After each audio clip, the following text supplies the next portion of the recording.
마가의 예수 스토리 벌써 25번째 시간입니다. 오늘 말씀 제목은 영혼은 어떻게 죽음에 이르는가입니다. 궁금하십니까? 궁금하면 500원 주지 마시고 그냥 열심히 잘 들으세요. 여러분들이 유물론자가 아니라면 우리 인간이 육체, 몸과 영혼으로 구성되어 있다는 것을 믿으실 겁니다. 이 육체의 죽음은 인류의 현실이고 누구도 비켜갈 수 없습니다. 모든 인간은 늙고 병들거나 아니면 사고를 당하거나 다양한 이유로 이 세상을 떠나갑니다. 누구도 예외가 없죠. 성경도 한 번 죽는 것은 사람에게 정해진 일이다라고 분명히 밝히고 있습니다. 그러면 우리의 영혼은 어떻게 죽음에 이를까요? 물론 사람의 영혼은 결코 없어지지 않습니다. 존재하기를 그치지 않아요. 그러니까 그런 의미에서 영혼은 죽지 않습니다.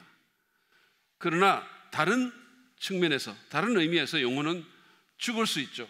하나님께 더 이상 반응하지 않고, 우리의 생명의 근원 되신 그 하나님께 더 이상 반응하지 않고 옳은 것에 대해서 작동을 멈추고 하나님으로부터 분리되는 그런 상태에 들어갈 수 있다는 것입니다. 그러면 그 영혼은 죽은 영혼이죠.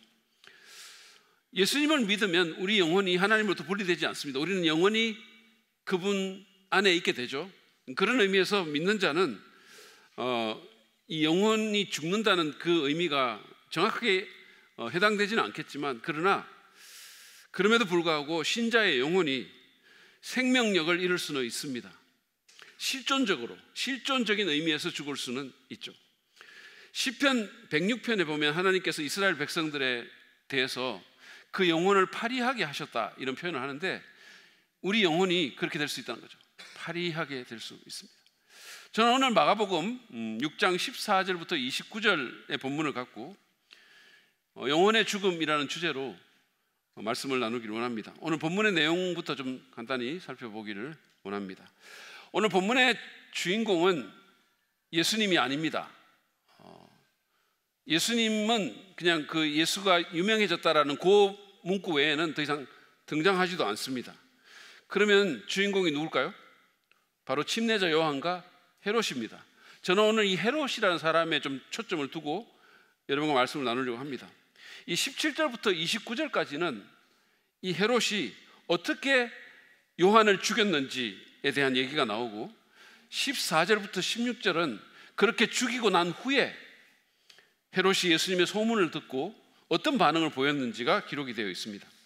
참고로 본문에 나오는 이 헤롯은 여러분들이 그 예수님의 탄생 이야기에서 접하게 되는 그 헤롯이 아닙니다. 성경에 많은 헤롯들이 사실은 있습니다. 그러니까 우리가 잘 아는 그 예수님의 탄생 얘기에 나오는 동방박사에게 와가지고 이렇게 얘기 듣고 나중에 그 베들레헴에 있는 아이들 학살한 그 헤롯은 헤롯 대왕이라고 불리는 사람이고, 여기 나오는 헤롯은 그의 아들 헤롯 안티파스라는 사람입니다. 이 사람은 자기 아버지가 죽은 후에 아버지의 영토 중의 일부인 갈릴리 지방과 요단강 동편에 베레아라는 곳을 다스리는 왕이었어요. 그래서 우리가 분봉왕이라고 얘기를 합니다. 양봉했다는 뜻이 아니고 분할된 지역을 다스렸다 이런 뜻입니다. 헤롯 대왕의 또 다른 아들이 아켈라오라는 아들이 있어요. 헤롯 아켈라오. 이 사람은 유대와 사마리아를 다스려가지고, 여러분들이 마태복음을 보면 예수님께서 이 헤롯 대왕의 그 위협을 피해가지고 이집트로 피신 갔다가 나중에 유대로 돌아오려고 하다가 이 아켈라오가 왕 됐다는 말을 듣고 나사렛으로 간다는 그 얘기가 나옵니다. 그렇죠? 그리고 또 다른 헤롯이 있는데, 이 헤롯 빌립 2세라는 사람인데, 이 사람은 북쪽에 이두메 그리고 드라고닉 지방을 다스렸던 분봉왕이었어요. 그러니까 아버지가 다스리는 영토가 이렇게 나눠져 가지고 아들들이 다스리는데, 이들은 다 이복 형제들이었습니다. 헤롯 대왕에게는 부인이 10명이 있었어요. 여러분, 한 부인하고만 살아도 인생이 만만치 않은데 이 부인이 10명이었으니까 그 인생이 얼마나 고단했겠습니까? 제가 지금 무슨 망령된 소리를 하고 있는 거죠? 저는 농담을 하고 있는 겁니다. 아무튼 본문에 나오는 이 헤롯 안티파스에게, 아까 제가 헤롯 빌립 2세라는 사람이 저쪽에 북쪽 지역을 다스렸다고 했는데 또 다른 빌립이 있었어요.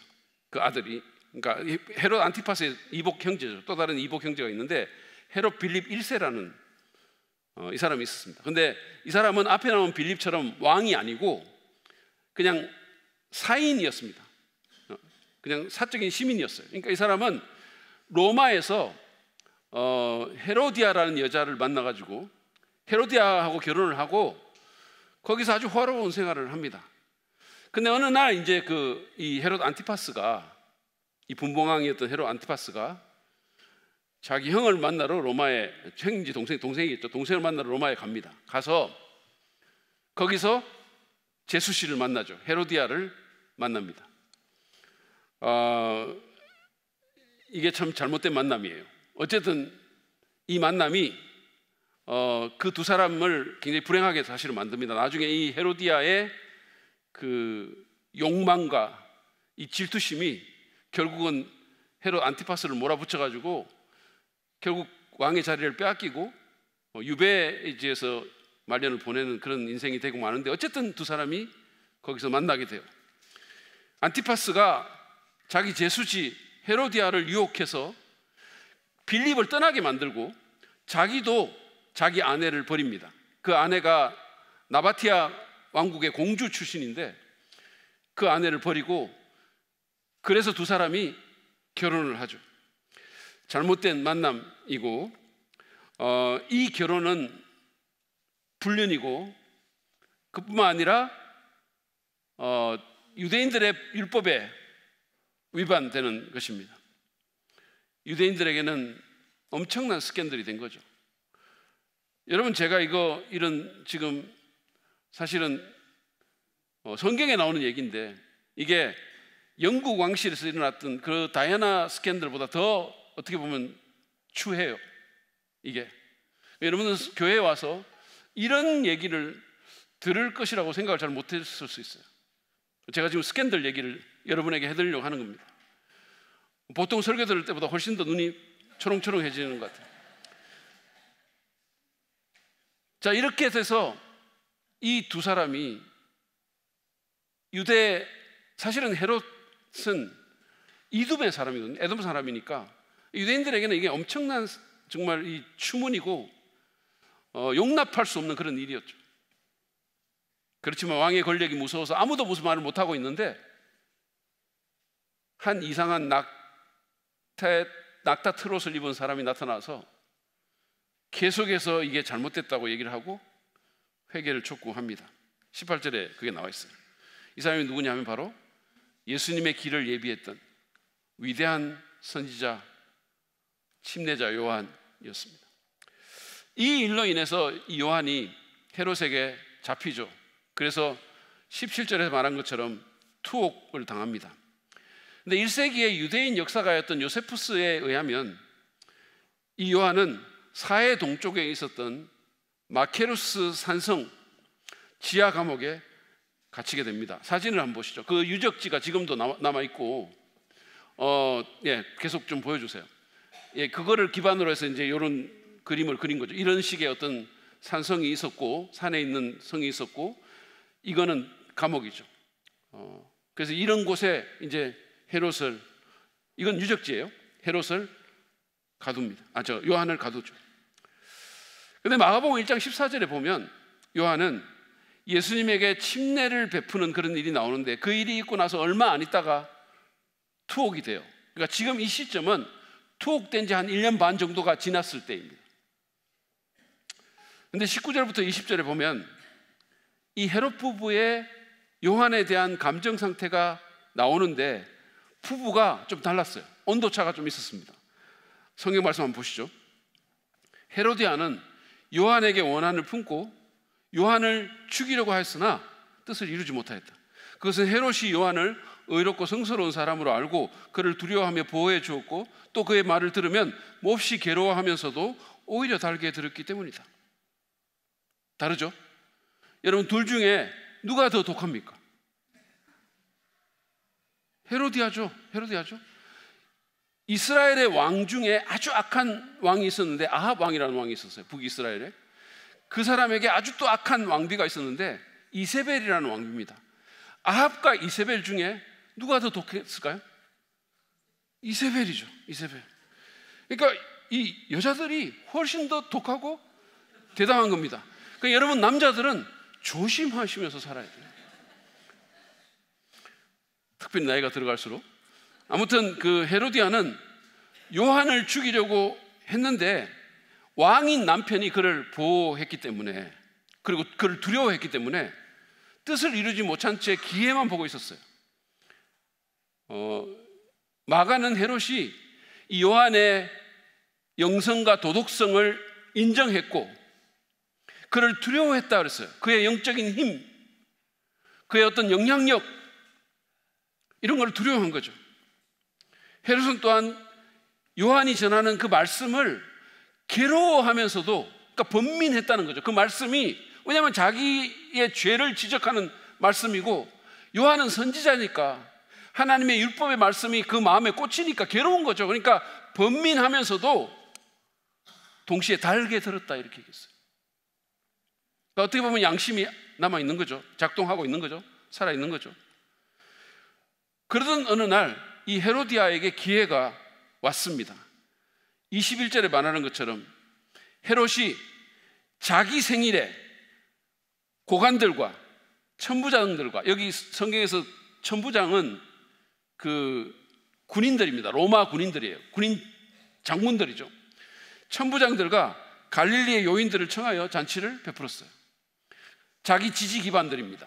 세금 많이 내는 사람들이고 군사적으로 정치적으로 자기를 뒷받침하는 그런 사람들이에요. 중요한 사람들이죠. 그들을 모아서 파티를 열었습니다. 이것은 남자들의 파티예요. 보통 이런 파티에는 술과 춤과 여자가, 그리고 섹스가 빠지지 않죠. 술잔이 돌고 참석자들이 거나하게 취했을 때 놀라운 일이 일어났어요.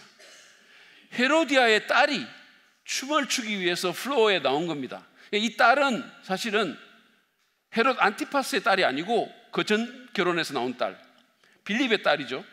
그러니까 어떻게 보면 수양 딸이죠. 근데 그 딸이 공주잖아요. 이 공주가 춤을 추기 위해서 등장했습니다. 보통은 이런 곳에서 전문적인 창녀들이 춤을 추고 그 춤의 내용은 굉장히 에로틱한, 아주 야한 그런 춤을 췄습니다. 남자들을 성적으로 유혹하는 그런 춤이었어요. 근데 왕비의 딸인 공주가 나왔으니까 얼마나 놀랐겠어요. 마가는 그녀가 소녀라고 이렇게 묘사를 했는데 아마 그 당시에 결혼 정년기인 14살, 만 14살, 15살 정도 됐을 걸로 보입니다. 지금 우리가 생각하면 굉장히 어리다라고 생각할 수 있는데 그 당시는 좀 달랐어요. 어쨌든 요세푸스도, 역사가인 요세푸스도 이 딸의 나이가 그 정도 됐을 거라고 얘기를 하면서 이름도 밝혀줘요. 이름이 뭐냐면 살로메라는 이름인데 평화라는 뜻입니다. 근데 오늘 본문 보면 자기 이름하고 전혀 다른 짓을 합니다. 마가는 22절에서 이 살로메의 춤이 헤롯과 그 무리들을 굉장히 즐겁게 해줬다, 이렇게 얘기를 해요. 그러니까 아주 술에 취해가지고 보기에 너무 좋았던 그런 춤이었을 거예요. 술에 취해서 기분이 좋아진 헤롯이 자기 수양딸 살로메에게 이렇게 말을 합니다. 22절부터 23절 하반절이에요. 네 소원을 말해봐라. 내가 들어주마. 그리고 그 소녀에게 굳게 맹세하였다. 네가 원하는 것이면 이 나라의 절반이라도 주겠다. 원한다면 나라의 절반이라도 주겠다라는 이 얘기는 과거에 아하수에로라는 그 페르시아 제국의 황제가 에스더에게 했던 말이에요. 여러분, 헤롯은, 지금 얘기 헤롯 안티파스는 자기 아버지에게도 한참 못 미치고 그뿐만 아니라 아하수에로하고는 비교할 수 없어요. 갈릴리라는 작은 지역을 그냥 다스리고 있고 분봉왕이었고 그것도 로마의 임명을 받은 자였기 때문에 자기 마음대로 나라를 찢어서 누구한테 줄 수가 없는 사람이에요. 그런데도 사람들 앞에서 허세를 부린 거죠. 허세를. 우리 그런 거 잘하죠. 이거 허세 부리는 거. 무하마드 알리라는 그 20세기에 아주 유명한 권투 선수가 있습니다. 레전드죠. 이 사람이 한 번은 비행기를 탔는데 이 안전벨트를 매라고 하고 뭐 이런데 안 매는 거죠. 그러니까 그 승무원이 가서 안전벨트 매시라고 이렇게 얘기했어요. 그러니까 이 사람이 나는 슈퍼맨이기 때문에 안전벨트 이런 거 필요 없다 이렇게 얘기를 했어요. 그러니까 그 승무원이 슈퍼맨이시면 비행기 안 타셔도 되는 거 아니에요? 그냥 날아가시면 될 텐데 이렇게 한 방 매겠다는 얘기가 있어요. 우리가 좀 허세를 부립니다. 사람들이 이렇게 허세가 좀 심한 사람들은 감당이 안 되는 정도로 막 큰 좋은 차 사고 그래가지고 그냥 그 빚 갚는다고 그냥 고생 죽도록 하고 이런 사람들이 있죠. 허세를 부리는 거죠. 목회자들 중에도 그런 사람도 있어요. 막 거느리고 다니고 뭐 이런 사람. 어디 외국 갔다 들어오면 까만 양복 입은 사람들 쫙 서가지고 목사님 오셨습니까? 이런 허세를 부리기를 좋아하는 분들이 가끔씩 있어요. 목사님들 중에 그런 분들이 많이 있겠지만 어쨌든 간에 헤롯은 지금 허세를 한번 부려본 겁니다. 근데 여러분 허세를 부리는 사람의 특징은 속이 허하다라는 거예요. 그러니까 속이 비어 있으니까 다른 걸로 자꾸 이렇게 뭔가 부풀려 보는 거죠. 헤롯은 강한 척 했지만 사실은 약했고 속이 비어 있었던 불쌍한 사람이었습니다. 살로메는 계부의 그 말을 듣고 바로 자기 엄마한테 가서, 왜냐하면 여자들이 못 들어오니까 나가서 뭐를 요청할까 물었어요. 그러니까 그 어머니가 조금의 주저함도 없이 침례자 요한의 목을 구하라고 얘기를 했어요. 도대체 이 어머니는 어떤 어머니입니까? 자기 딸한테 하나님의 선지자의 목을 구해라. 그리고 아무리 수양딸이지만 그 딸이 돌아가지고 또 야한 섹시한 춤을 추고 있는 것을 술에 취해서 쳐다보고 있는 그 아버지는 또 어떤 아버지입니까? 자, 그래서 살로메가 바로 왕에게 들어와서 25절에서 이렇게 말을 했습니다. 곧바로 서둘러서 침례자 요한의 머리를 쟁반에 담아서 내게 주십시오. 딸은 어머니가 말하지 않는 내용까지 얘기를 했는데 그것은 곧바로 서둘러라는 거예요. 왜냐하면 이게 파티가 끝나고 사람들이 가면 약속을 안 지킬 수 있으니까 빨리 해달라는 얘기고, 그 다음에 쟁반에 담아서 달라고 그랬어요. 보통 내기가 아닙니다. 살로메는 나중에 자기 아버지의 이복 형제이자 자기 어머니의 배다른 외삼촌 빌립 2세의 부인이 됩니다. 그러니까 이게 집안이, 제가 이거 하다가 너무 복잡해져. 이게 완전 콩가루 집안이에요. 족보가 너무 섞이는 거죠. 어쨌든 살로메의 그 말을 들은 헤롯은 술이 확 깨는 그런 경험을 합니다. 아니 애한테 그렇게 허세를 부리고 뭐든지 원하는 거 말해 이랬으면 보석을 달라든지 아니면 이렇게 아주 예쁜 옷을 해달라 이런 정도로 생각했을 텐데, 자기가 두려워하고 있던 하나님이 보냈다고 많은 사람들이 믿고 있는 그 요한의 목을 달라고 했으니 얼마나 놀랐겠어요? 큰 딜레마에 빠졌어요. 술김에 허세 한번 부렸다가 엄청난 대가를 치르게 생긴 겁니다. 26절은 왕의 마음을 이렇게 적고 있어요. 왕은 마음이 몹시 괴로웠지만 맹세한 것과 거기에 함께 앉아있는 사람들 때문에 소녀가 달라는 것을 거절할 수가 없었다. 그는 사람들에게 약하게 보일까 봐 예수님께서 여인이 낳은 자 중에 이보다 더 나은 자가 없다는 그 위대한 의로운 사람을 죽여버렸습니다. 그런 악한 일을 저질렀어요. 자기 체면을 살리기 위해서 양심을 거스르고 불의한 살인을 저지른 거죠. 여러분, 헤롯은 악했고 약했어요. 그는 자기 수양딸에게 호통을 치면서 내가 아무리 그렇게 말을 했어도 그런 거를 요청하는 것은 옳은 일이 아니야, 이렇게 말할 수 있었어요. 그러나 그는 그렇게 하지 않았습니다. 왜냐하면 사람들의 시선과 평가가 두려웠기 때문이에요. 자기 지지 기반들, 그 사람들이 뭐라고 할지 두려웠던 거죠. 그래서 그는 호위병을 보내서 요한의 목을 베오라고 시킵니다. 그래서 호위병이 바로 나가서 요한의 목을 베서 쟁반에 담아서 살로메에게 줬어요. 여러분, 하나님의 위대한 선지자가 그 위대한 목숨이 한 타락한 왕의 허세와 악한 왕비의 원한 때문에 이렇게 허무하게 죽어간 거예요. 마치 무슨 붙어있는 파리채로 쳐서 죽이듯이. 살로메는 피가 뚝뚝 흐르는 그 요한의 목이 담긴 쟁반을 가져다가 자기 어머니한테 주고 어머니가 받습니다. 29절은 이 얘기의 결론인데, 요한의 제자들이 한 일을 이렇게 적고 있어요. 요한의 제자들이 이 소식을 듣고 와서 그 시체를 거두어다가 무덤에 안장하였다. 나중에 사실 요한의 죽음은 예수님의 죽음을 예시하는 건데, 나중에 예수님이 권력자의 손에 죽었을 때 제자들 다 도망갔죠. 예수 제자들은. 근데 요한의 제자들은 이렇게 와서 장례까지 지내줬으니 훨씬 낫죠. 김보성 씨가 봤으면 의리 막 이렇게 말했을. 그러니까 의리가 있었던 거죠. 그런 일이 있은 후에, 자, 이런 일이 있고 나서 헤롯이 갈릴리 전역에서 놀라운 일을 행한다는 예수님의 소문을 듣게 되는 겁니다. 그게 이제 14절 15절에 나오는 거죠. 근데 14절 15절에 보면 사람들이 예수님의 정체에 대해서 궁금해하면서 이 사람이 누구지? 이 사람이 죽은 요한이 부활한 건가? 아니면 엘리야인가? 아니면 또 다른 선지자인가? 이렇게 말했다는 내용을 담고 있어요. 헤롯이 이 소문을 듣고 가슴이 철렁합니다. 그는 요한을 그렇게 죽인 후에 죄책감, 두려움에 시달리는 것이 틀림이 없어요. 그래서 그는 16절에 이런 반응을 보입니다. 헤롯이 이런 소문을 듣고 말하기를 내가 목을 벤 그 요한이 살아났구나 하였다. 그는 요한의 유령이 자기를 괴롭히기 위해서, 자기를 벌주기 위해서 돌아왔다는 미신적인 믿음을 갖고 있었던 것 같아요. 모른 척하고 그동안 살아왔지만 그의 가슴 깊숙이의 죄책감이 자리 잡고 있었던 거예요. 그리고 그것은 이 사건으로 인해서 예수의 이름이 널리 알려지는, 지난주에 우리가 12제자가 막 나가가지고 엄청난 권능을 행함으로 예수가 더욱더 유명해진 이 사건으로 인해서 그 헤롯의 그 죄책감이 깨어납니다.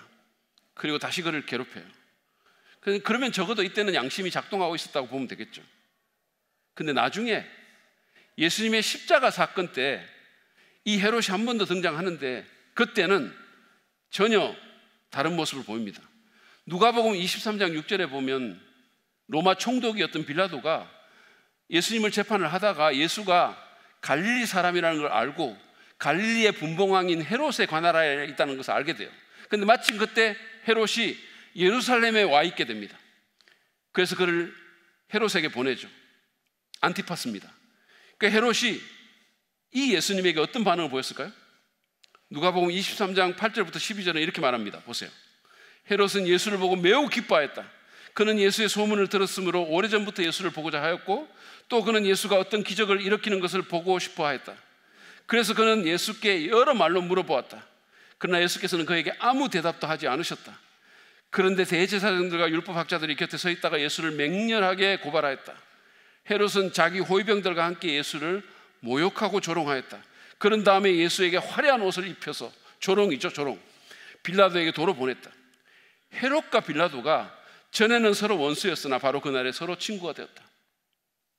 정치적으로 둘이 권력 게임을 하면서 서로 원수였는데 이것 때문에 서로 친구가 됐다 그랬어요. 여러분, 여기에 나오는 헤롯 안티파스는 더 이상 선지자의 말에 번민하면서도 그 말을 달게 듣는 그런 사람이 아니었어요. 의롭고 성스러운 하나님의 사람을 두려워하지도 않았습니다. 그의 양심은 작동하지 않았고 영혼은 죽어버린 것 같아요. 그에게 예수는 그저 호기심의 대상이고 놀이개였습니다. 그는 서슴없이 예수를 모욕하고 조롱합니다. 어떤 건강한 두려움이나 영적 찔림도 없어요. 사실은 여러분들이 그 십자가 사건 스토리를 읽어보면 이방인인 빌라도조차도 예수님에 대해서 두려워했는데 헤롯에게는 그런 것이 완전히 사라졌어요. 그래서 예수님은 그에게 어떤 대답도 하지 않으셨습니다. 왜냐하면 그의 안에서 어떤 것도 볼 수 없었기 때문이에요. 헤롯의 영혼이 완전히 죽어 있었던 거죠. 이것이 오늘 우리의 얘기입니다. 저는 이 얘기를 통해서 무엇이 우리 영혼을 죽음으로 내보는지에 대해서 몇 가지 교훈을 좀 나누려고 합니다. 먼저는 우리가 하나님 말씀을 듣고 찔림 받았지만 아무것도 하지 않을 때, 우리의 영혼이 생명력을 잃게 됩니다. 우리 영혼이 파리하게 되는 거예요. 여러분, 헤롯은 요한이 전하는 그 말씀 듣고 찔림을 받았다 그랬죠. 괴로워했다 그랬잖아요. 그러면서도 달게 들었다 그랬어요. 그 말은 동의했다는 말이 되고 때로는 감동도 받았다는 말도 되겠죠. 그 말씀 자체에 대해서 자기에게는 괴롭지만 또 감동도 되기도 하고, 여러분도 그렇잖아요. 어떤 부분은 찔리고 어떤 부분은 좋기도 하고 어떤 부분은 감동도 되고 어떤 부분은 재밌기도 하고 그랬잖아요. 여러분, 그거 자체는 나쁜 일이 아니고 좋은 일이죠. 그런데 그걸로 끝이었어요. 그는 회개하지 않았습니다. 그 말씀에 대해서 어떤 것도 안 했어요. 요한이 전하는 그 하나님 나라도 예수님도 믿지 않았고 말씀에 따라서 삶의 어떤 구조 조정도 하지 않았습니다. 여러분, 우리도 그러지 않습니까? 말씀 듣고 찔림 받을 때가 있죠. 고개를 끄덕이며 동의하거나 아니면 감동을 받기도 하고, 설교 끝나고 막 은혜 받았다고 말을 하기도 하죠. 여러분 잘 안 하지만 어쨌든 말을 하기도 하죠. 말씀 후에 찬양 부르면서 감정적인 반응을 하기도 하죠. 근데 그걸로 그치는 거예요. 예배당을 나가면 언제 그랬다는 등 그냥 예전의 나로 돌아가는 겁니다. 이동원 목사님이라는 분 아시죠? 한국에서 강해 설교 제일 잘하신다는 분. 그분이 예전에 목회하실 때 자기 교회 성도들에 대해서 이런 말을 한 적이 있어요. 우리 성도들이 내 설교를 엔조이를 하는데 회개는 하지 않는 것 같다고. 그래서 자기가 괴롭다 그랬어요. 여러분, 회개는 방향을 돌이키는 겁니다. 회개는 구조조정을 하는 거예요. 우리 인생의 구조조정을 하는 겁니다. 근데 그런 거 안 하는 것 같다. 이동원 목사님 설교 얼마나 잘합니까? 얼마나 달변입니까? 엔조이 하는 거예요. 감동받는 거예요. 근데 그걸로 끝인 거예요. 우리도 그러지 않습니까? 설교를 엔조이 하긴 하지만 그 들은 말씀에 대해서 아무것도 하지 않는, 말씀은 말씀일 뿐 따라하지 말자 이런 그런 식으로 가지 않습니까? 그럴 때 우리의 영혼이 파리하게 되는 겁니다. 어떤 면에서 보면 좋은 말씀 많이 듣는 게 꼭 좋은 일만은 아닌 거죠. 때로는 위험하죠. 영혼을 더 파리하게 만들 수 있어요.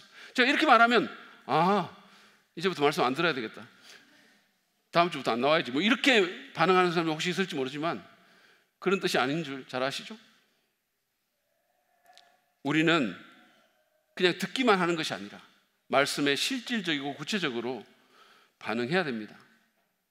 그래야 우리 영혼이 사는 거예요. 이것은 예수님 안 믿는 분의 경우도 마찬가지입니다. 우리가 복음을 듣고 뭔가 울림이 와요.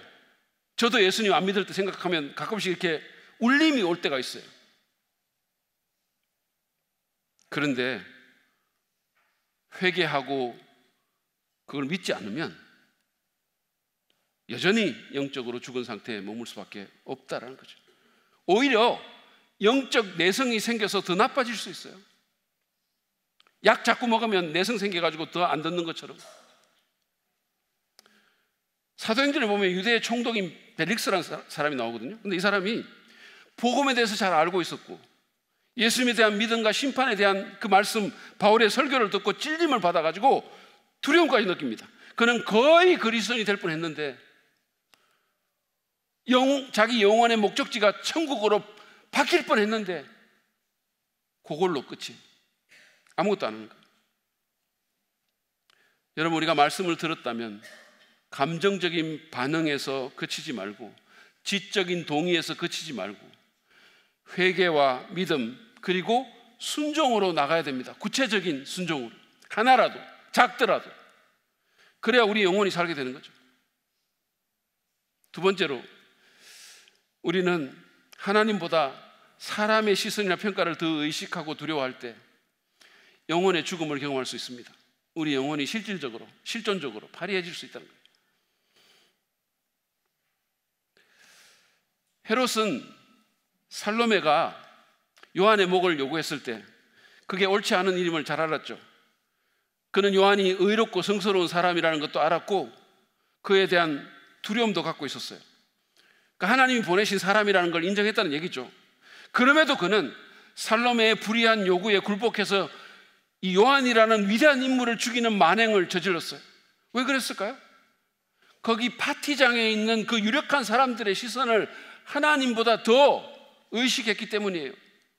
그들에게 받는 평가가 하나님에게 받는 평가보다 더 자기에게 중요했던 거예요.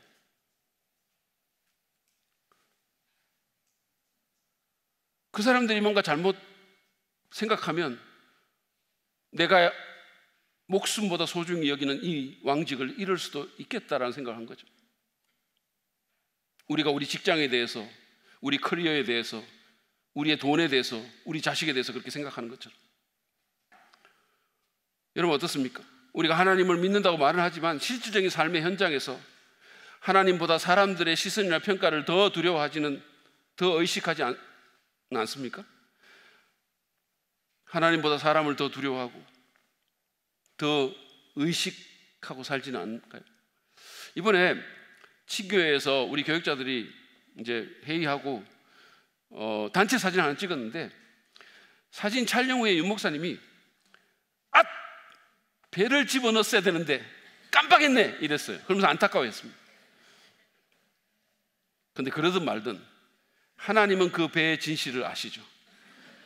그걸 우리도 알죠. 근데 여러분, 윤 목사님만 그런 게 아니잖아요. 우리도 다 그러잖아요. 다 신경 쓰잖아요. 이렇게 사진 찍을 때 이렇게 숨 뭐 하고, 사진 찍을 때 뒤에 서고 얼굴 뭐 이러고 막 다 그러잖아요. 어떻게 보면 뭐 우리가 내가 사람들에게 어떻게 보일까를 신경 쓰는 게 우리가 사회적 존재이기 때문에 그게 정상적이고 뭐 긍정적인 측면도 있습니다. 그러나 만약에 이게 도가 지나쳐가지고 우리가 내 체면을 하나님의 어떤 그 이름보다 더 중요하게 생각할 때, 내 양심의 소리보다 사람들의 소리에 더 귀를 기울일 때, 성경 말씀보다 세상 여론에 더 민감할 때, 하나님보다 사람을 더 두려워할 때, 그래서 옳은 일이 아니라는 것을 알면서도, 하나님의 뜻이 아니라는 걸 너무 잘 알면서도 그냥 해버릴 때 우리 영혼의 어떤 부분이 죽게 된다는 거예요. 이번에 우리가 뭐 총선하면서 민심은 언제나 옳다 이런 얘기 들었죠. 정치인들은 그렇게 말할 수 있어요. 민심이 언제나 옳습니까? 그 사람들은 사람들이 원하는 거 다 그냥 눈치 보고 하죠. 여러분, 언제나 옳은 것은 하나님 말씀이에요.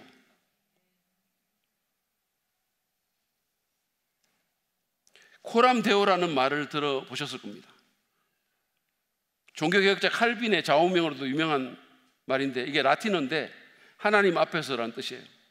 Before God, 하나님 앞에서. 언제나 하나님 의식하고 살자라는 거죠. 예수님은 마태복음 10장 28절에서 몸은 죽여도 영혼은 능히 죽이지 못하는 자들을 두려워하지 말고 오직 몸과 영혼을 능히 지옥에 멸하실 수 있는 그런 분을 두려워해라 그랬어요. 하나님을 의식하고 그분을 두려워하며 살아갑시다. 그분을 두려워하며 삽시다.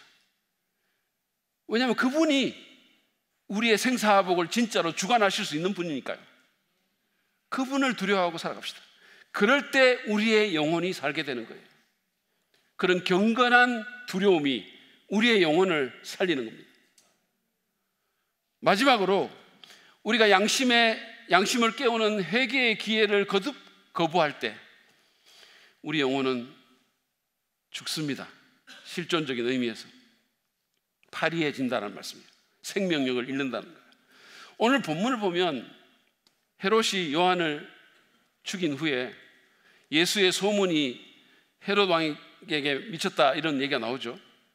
예수님의 명성이 왕실 핵심 부에까지 전해진 겁니다. 14절에 보면 사람들이 예수님의 정체를 놓고 이런 말을 하는 게 적혀 있어요. 침례자 요한이 죽은 사람들 가운데서 살아났다. 그때 오면에 그가 이런 놀라운 능력을 발휘하는 것이다. 이 소문이 헤롯의 귀에 들어간 거예요. 여러분, 헤롯이 어떤 생각을 했을까요? 16절을 보면 아까 우리가 읽었지만 이런 말이 나와 있어요. 내가 목을 벤 그 요한이 살아났구나. 근데 여기 헬라어로는 이게 내가라는 이 I가 강조 요법으로 되어 있어요. 내가 죽였잖아. 내가 그랬어. 내가 죽인 그 사람이 나를 벌하려고 온 거 아닐까? 이런 뉘앙스예요. 맥베스라는 그 희곡에 나오는 맥베스 부인이 계속해서 손에 피를 씻으면서 미친 듯이 절규하는 것처럼 내가 그랬어. 하나님은 예수의 이 소문을 통해서 12제자가 나가서 복음 전하고 예수님 명성이 더 커져 나가는 이 소문을 통해서, 이 기회를 통해서 다시 한번 헤롯이 저질렀던 악을 상기시키고 그의 양심을 깨우는 일을 하셨어요. 그것은 그에게 주신 또 한 번의 기회였습니다.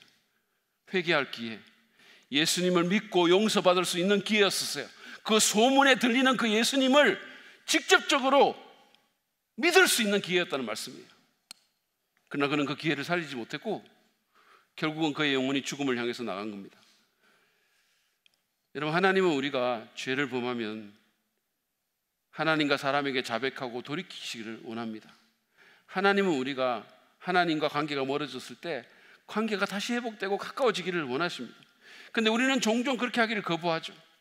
우리는 우리의 죄악을 우리 양심의 항구에서 떠나보내고는 마치 그런 일이 전혀 일어나지 않은 것처럼 살아갑니다. 양심을 억누르는 거예요. 그렇지만 그게 없어집니까? 우리 마음 한켠에 깊숙한 곳에 묻혀 있는 거죠. 그 죄책감이 묻어놓고 살아가는 겁니다. 여러분, 그것은 해방된 삶이 아닙니다. 자다가 악몽 꾸고 별것 아닌 것에도 놀라고 막 두려워하는 일이 일어나는 거예요. 예전에 우리 교회가 상가에 있을 때 그 목양실이 있었던 3층이 깜깜해, 그냥 불 안 켜면 낮에도 굉장히 어두웠어요. 낮에도 어두웠어요. 그 사망이 엄청 골짜기를 가듯이 제가 이렇게 방 들어가고 이렇게. 한 번 제가 이제 그 문 열고 나오는데 한 자매님이 제가 나오는 걸 제가 있는 줄 몰랐던 거예요. 그러니까 거기서 뭐 이렇게 뭔가를 하고 있었는데 제가 나오니까 엄청나게 놀라면서 아이 깜짝이야, 목사님 귀신인 줄 알았잖아요 이러더라고요. 목사님 보고 귀신이라니. 근데 그 자매가 그랬다는 말은 아닙니다. 근데 많은 사람들이 잠재된 그 죄책감에 매여서 건강하지 못한 삶을 사는 거예요. 사람을 움직이는 가장 중요한 두 가지가 뭐냐면 두려움과 죄책감이에요. 건강하지 못한 거죠. 이단들이 하는 수법이 바로 그거예요. 그거를 붙들고 사람들을 움직이는 거죠. 하나님은 우리가 그렇게 살기를 원치 않으십니다. 그래서 사소한 일들을 통해서, 우연한 어떤 사건들을 통해서 우리의 양심을 깨우고 회개의 기회를 주시는 겁니다.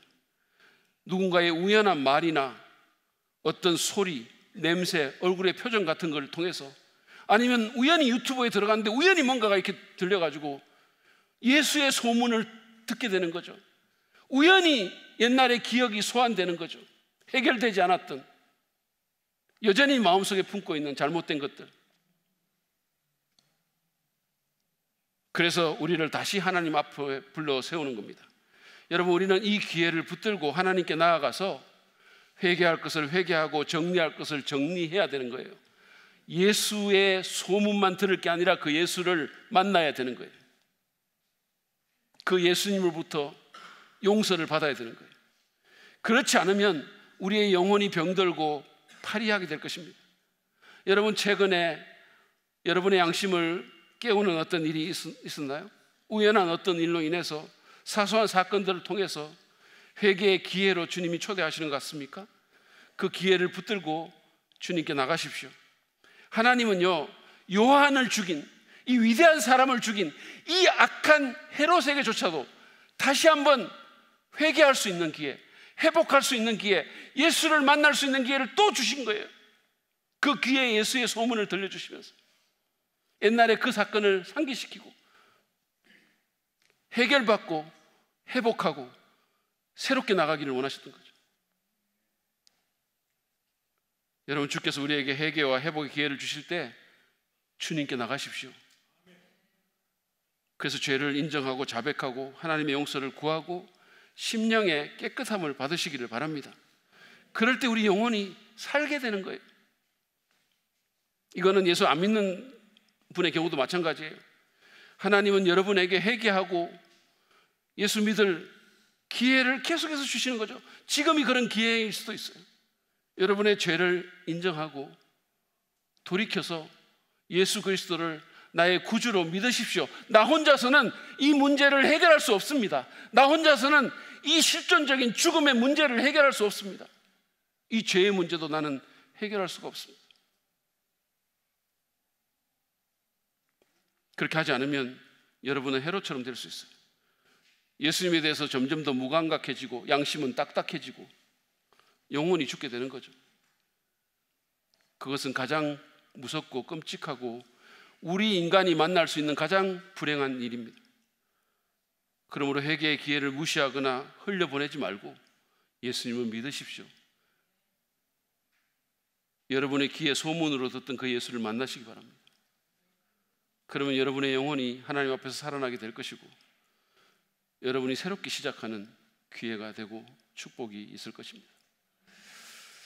오늘 우리는 요한을 죽인 이 헤롯의 얘기를 통해서 영혼이 어떻게 죽음에 이르는지를 살펴봤습니다.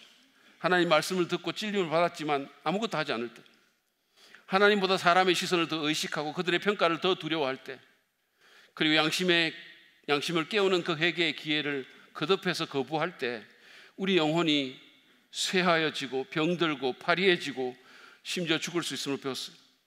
하나님에 대해서 점점 둔감해지고 죄에 대해서도 둔감하며 더 대담해지고 영적 식욕을 잃어버리고 예배의 기쁨을 잃어버리는 거죠. 여러분이 만약에 이런 상태에 있다면 하나님은 여러분을 너무 사랑하시기 때문에 여러분에게 회개와 회복의 기회를 지금 주시기를 원하시는 겁니다. 단순한 지적인 동의나 감정적인 반응으로 그치지 말고 하나님의 말씀에 의거해서 구체적이고 실존적으로 반응하고 삶의 구조조정을 하십시오. 뺄 것 빼고 더할 거 더하고 없앨 거 없애고 청산할 거 청산하셔야 돼요. 그리고 사람들의 평가보다 하나님을 더 의식하며 살겠다고 결단하시기 바랍니다. 무엇보다도 주님이 주시는 그 회개와 회복의 기회에 민감하게 반응할 수 있도록 성령의 도우심을 구하시기 바랍니다. 그래야 우리의 영혼이 살고 우리가 주님 앞에서 회복되고 우리가 양심의 해방을 받아서 새로운 출발을 더 새롭게 할 수 있는 기회가 되는 것입니다. 아직 예수님 믿지 않는 분이 혹시 우리 가운데 있다면 이 시간 여러분 지금이 기회입니다. 오늘이 구원의 날이고 오늘이 은혜 받을 때입니다. 죄의 길, 세상의 길에서 돌이켜 종교의 길에서 돌이켜 예수님께 나오십시오. 예수님이 여러분을 회복시켜 주실 것입니다. 여러분의 모든 죄를 용서하시고 여러분의 삶이 아무리 망가졌어도 그분은 다시금 새롭게 해주실 것입니다. 죄를 인정하고 회개하고 우리 죄를 위해서 십자가에 달려 죽으신 그 예수 그리스도를 믿고 죄사함 받기 원한다고, 양심의 해방 받기 원한다고, 영혼이 살아나 하나님의 자녀로 새 출발하기 원한다고 고백하십시오. 주께서 그 고백을 들으시고 만나 주실 것입니다.